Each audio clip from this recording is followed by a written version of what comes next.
رسول کریم صلی اللہ علیہ وسلم پر جو قرآن کریم فرقان حمید نازل ہوا، یہ کیا علماء لکھتے ہیں کہ یہ حکیم ہے. کیا ہے؟ یہ قرآن کریم فرقان حمید حکیم ہے، ڈاکٹر ہے، اور ہم سارے کیا ہیں؟ بیمار ہیں. قرآن کریم فرقان حمید ڈاکٹر حکیم ہے اور ہم سارے ہی بیمار ہیں.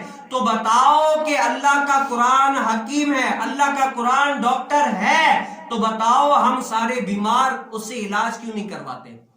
آج ہو جاتا ہے نا، کسی کو تھوڑا سا بھی بخار ہو، سر درد ہو، وہ کیا کرتا ہے؟ یا تو ڈاکٹر کے پاس دوڑے گا یا اس درد کی گولیاں لے کر استعمال کرے گا کہ کسی بھی طرح سے وہ درد یا بیماری مجھ سے دور ہو جائے، یعنی دنیاوی لحاظ سے اپنے آپ کو صحت مند کرنے کی کوشش کرے گا.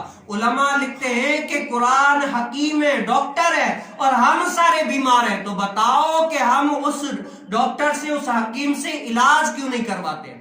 اب نیو جنریشن ہے، کوئی کہے کہ نہیں بھائی امام صاحب ہم تو بالکل صحیح ہیں، ہم تو بالکل صحیح ہے، لیکن آپ بتائیں وہ بیماری وہ نہیں ہے کہ آپ بیماری ہو جائے. کوئی یہاں پر نماز چھوڑنے کا بیمار ہے، یہ بھی بیماری ہے.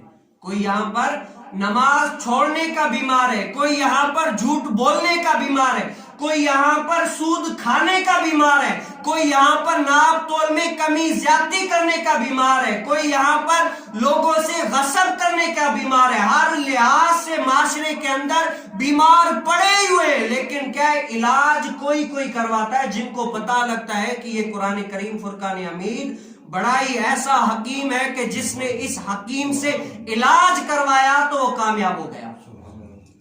اب یہ قرآن ایسا حکیم ہے، لیکن ہم کیا کرتے ہیں؟ اس قرآن کریم فرقان حمید سے علاج نہیں کرواتے. اگر ہم علاج کروانے ہیں نا، اور یہ علاج کیسے؟